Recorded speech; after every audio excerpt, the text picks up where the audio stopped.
Hello students, हमने exercise 15.1 अपनी complete कर रही है। अब हम प्रायिकता से संबंधित कुछ और कंसेप्ट्स करेंगे। ये हमारे एग्जाम पॉइंट ऑफ व्यू से काफ़ी इम्पोर्टेंट पॉइंट्स हैं। ये हमारी एक्सरसाइज के क्वेश्चंस में नहीं आए हैं, तो इसे हमने समझना है। फर्स्ट पॉइंट है हमारा कि किसी प्रयोग की सभी प्रारंभिक घटनाओं की प्रायिकताओं का योग एक होता है। अब पहले इस बात को समझेंगे कि क्या मतलब है इसका। किसी प्रयोग मीन्स कोई भी हमने एक्सपेरिमेंट किया, ये सिक्का उछालना हो सकता है वो, या पासा फेंकना हो सकता है, कोई भी प्रयोग हो सकता है। मैं यहाँ पर एक सिक्का उछालना ले रही हूँ। फॉर एग्जाम्पल, हमने एक सिक्का उछाला, तो सिक्का उछालना क्या है? एक प्रयोग है।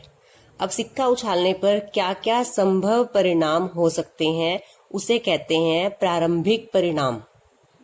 सिक्का उछालने के प्रारंभिक परिणाम क्या क्या संभव हैं? सिक्का उछालने पर क्या क्या हो सकता है? सिक्का उछालने पर क्या आएगा? या तो हेड आएगा, या टेल आएगा, या चित्त आएगा, या पट आएगा। तो हमारे ये प्रारंभिक परिणाम कहलाते हैं।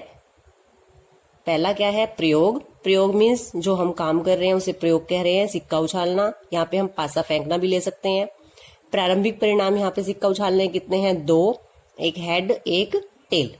अगर पासा फेंकेंगे तो कितने प्रारंभिक परिणाम होंगे? 6, क्योंकि 1 से लेके 6 तक आपका एक बार पासा फेंकने पर कुछ भी संख्या आ सकती है। अब वो क्या कह रहा है कि सभी प्रारंभिक घटनाओं की प्रायिकताओं का योग एक होता है। इट मीन्स हेड आने की और टेल आने की दोनों की प्रायिकता अगर निकालें और उनका जो योग होगा वो एक आएगा। तो पहले हम अलग अलग दोनों की प्रायिकता निकालते हैं। ये भी हमें आना चाहिए। सिक्का उछालने पर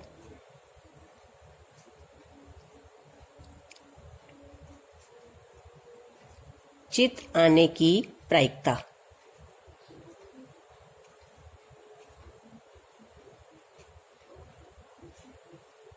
प्रायिकता का फॉर्मूला हम कर चुके हैं, अनुकूल परिणामों की संख्या बाय कुल परिणामों की संख्या। तो हमें चित्त चाहिए, तो हमारे अनुकूल परिणाम कितने हैं? 1, क्योंकि सिक्के पर चित्त 1 होता है। और कुल परिणाम कितने हैं हमारे? 2। तो चित्त आने की प्रायिकता क्या है हमारी? 1/2। इसको मैंने यहाँ पूरा फॉर्मूला लगा के नहीं निकाल के दिखाया, क्योंकि हम 15.1 एक्सरसाइज कंप्लीट कर चुकी हैं। आप सभी को प्रायिकता निकालनी आती है। अनुकूल परिणामों की संख्या बाय कुल परिणामों की संख्या। अनुकूल परिणाम हेड आने के 1 है, क्योंकि सिक्के पर एक बार हेड होता है, और कुल परिणाम है यहाँ पर 2, तो प्रायिकता हो गई 1/2। अब हम निकाल रहे हैं सिक्का उछालने पर टेल आने की प्रायिकता।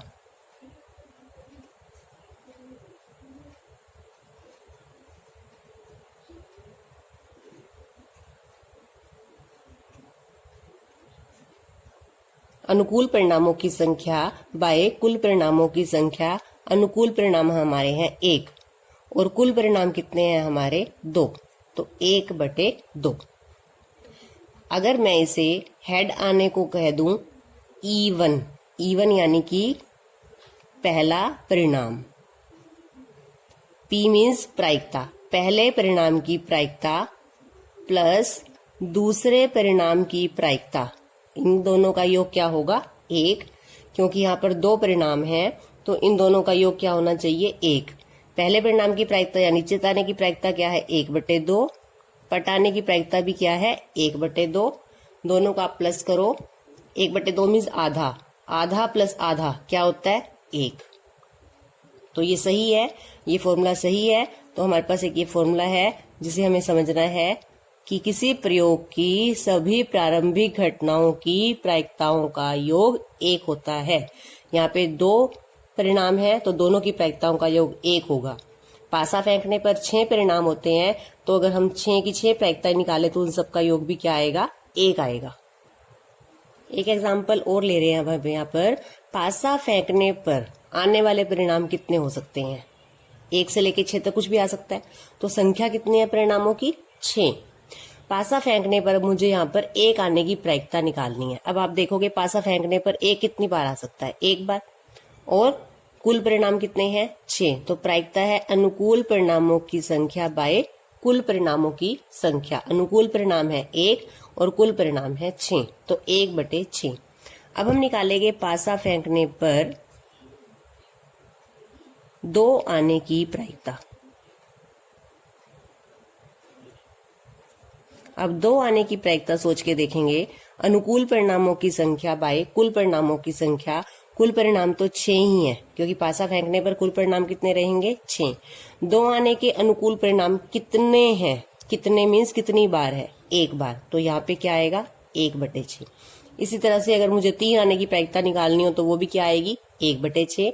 4 आने की प्रायिकता 1/6, 5 आने की प्रायिकता भी 1/6 और 6 आने की प्रायिकता भी 1/6।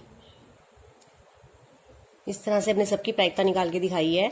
पासा फेंकने पर 6 आने की प्रायिकता निकालनी हो तो अनुकूल परिणामों की संख्या, अनुकूल परिणाम कितने हैं हमारे 1 और कुल परिणाम कितने हैं 6, तो 1/6।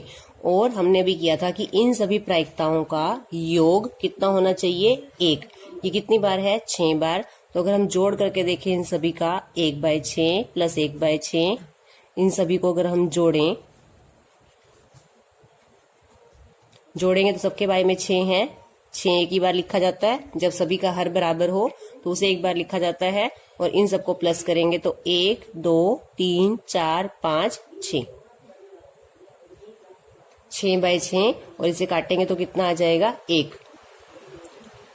नेक्स्ट पॉइंट है किसी घटना के होने या ना होने की प्रायिकताओं का योग 1 होता है। अब किसी घटना के होने, फॉर एग्जाम्पल हम यहाँ पे पासा फेंकने पर 5 होने की प्रायिकता निकालते हैं।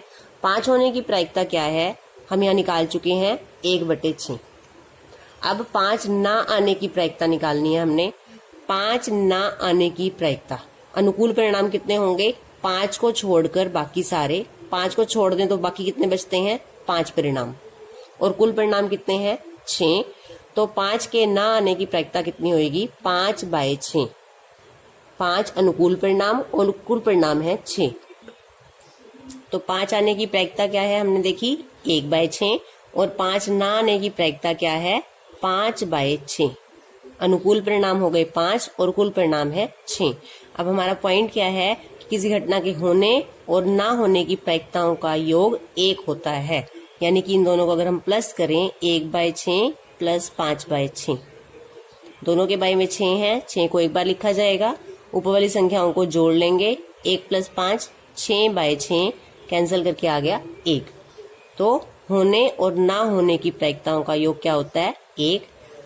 किसी काम के होने की प्रायिकता को लिखते हैं PE से, और काम के ना होने की प्रायिकता को लिखते हैं PE* से।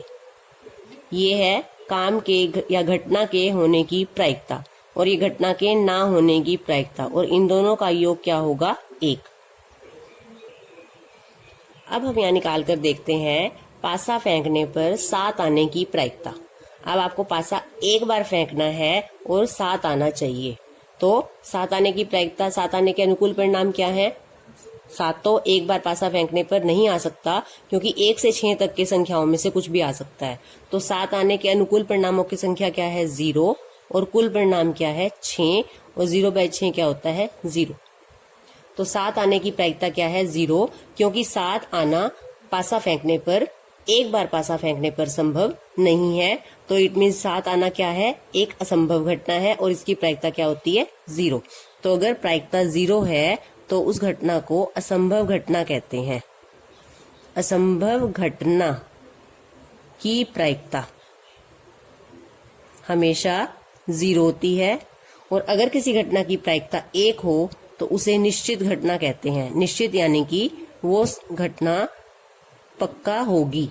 निश्चित घटना की प्रायिकता बराबर 1, और किसी भी घटना की प्रायिकता 0 से छोटी और 1 से बड़ी संभव नहीं है।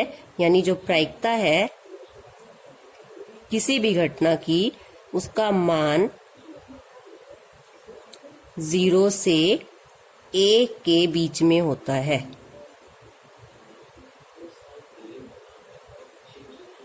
किसी घटना की प्रायिकता 1 से बड़ी नहीं हो सकती और 0 से छोटी। 0 से छोटी क्या होती है? माइनस में।